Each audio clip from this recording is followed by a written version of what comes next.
Monkey pox virus के पहले confirmed case के बाद एक और केस दिल्ली में सस्पेक्टेड केस आया था और उसको लेके क्या कुछ डेवलपमेंट हुआ है, इस पूरी मसले पे बातचीत करने के लिए हमारे साथ हैं एलएनजेपी के director doctor Suresh Kumar.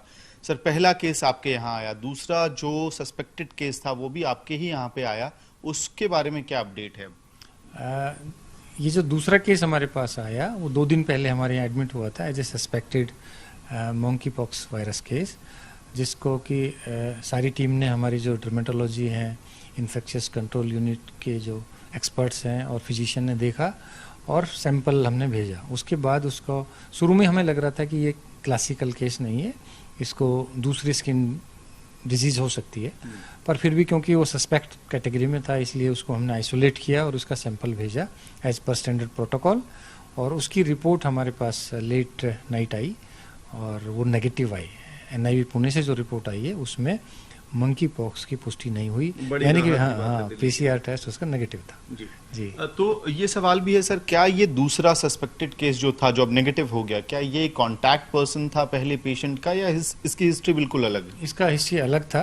He had a history of travel to Europe in the month of April. He traveled abroad, and then last month he traveled to Maharashtra, and he had fever and skin eruptions which are not typical of monkeypox virus like eruptions, but still we had sent the sample, and this is absolutely fine.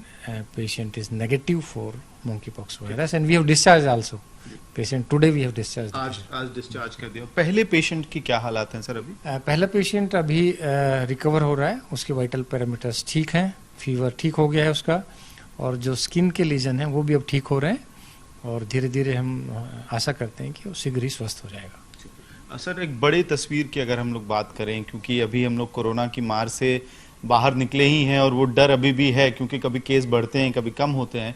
Monkey pox को लेके क्या जानकारी है, क्या दवाइयाँ हैं, क्या इलाज है और कितना सजग रहने की जरूरत है अभी? मंकी पॉक्स को लेके पैनिक नहीं होना है, अफवाहों पे ध्यान नहीं देना है, और ये जो बीमारी है सेल्फ लिमिटिंग इलनेस है। 15 दिन से 21 दिन में ज़्यादातर पेशेंट ठीक हो जाते हैं। वो लोग जिनका इम्यूनिटी कमज़ोर है या वो लोग जो कि हाई रिस्क बिहेवियर वाले हैं, जैसे आईवी ड्रग अब्यूज़र हैं, एमएसएम पॉपुलेशन है, कैंसर के पेशेंट्स हैं, कुछ बच्चे हैं जिनका कि इम्यूनिटी कमज़ोर है, उन लोगों में ये लंबे टाइम तक रह सकता है और उसमें कॉम्प्लिकेशन हो सकती हैं। बट 99% पेशेंट बिना ट्रीटमेंट के, सिम्टोमेटिक ट्रीटमेंट के द्वारा ही ठीक हो जाते हैं। इसके लिए कोई एंटीवायरल ड्रग अभी इंडिया में उपलब्ध नहीं है। हाँ, कुछ ट्रायल्स हुए हैं यूएसए में, जिसमें 2 एंटीवायरल ड्रग्स यूएस एफडीए ने अप्रूव की हैं और 2 वैक्सीन भी वहाँ पर उनका ट्रायल हुआ है। पर अभी हमारे पास जो केसेस आए हैं, क्योंकि 3 केरला में और 1 हमारा दिल्ली में केस है, ये केस बिना किसी एंटीवायरल के रिकवर हो रहा है। तो ये एक राहत की बात है। आप कह रहे हैं कि 2 से 3 हफ्तों में खुद से रिकवरी है, थोड़ा मेडिकल सपोर्ट होगा तो रिकवरी खुद ब खुद हो रही है। तो कुल मिला के इस वक्त पैनिक की बात नहीं है, क्योंकि केरला से भी यही कुछ खबरें आ रही हैं इसी तरह की। जी हाँ, most of these patients are stable और डेथ रेट ना के बराबर है। भारतवर्ष में अभी तक एक भी कोई मोर्टेलिटी नहीं हुई है और पेशेंट रिकवर हो जाते हैं ज़्यादातर। जैसा कि मैंने बताया कि सिर्फ एक पर्टिकुलर ग्रुप है जिसमें कि कॉम्प्लिकेशन रेट ज़्यादा होती है, तो उसके लिए हमें ज़्यादा एग्रेसिव ट्रीटमेंट प्लान करना रखता है और उसके लिए हमें ज़्यादा सावधानी की आवश्यकता है। अभी तक जो सिचुएशन है, क्योंकि अभी तक प्रारंभिक केसेस ये आ रहे हैं, अभी एक ही केस आया है, तो इसके बारे में बहुत ज़्यादा अनुभव या एक्सपीरियंस भी हमें इतना नहीं है।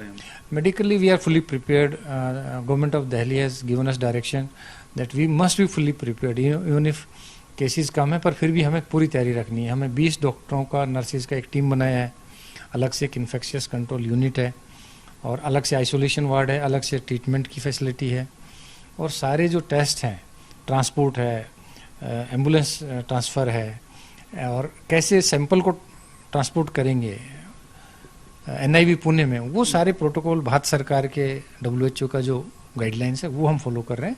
सो we are fully prepared in that aspect.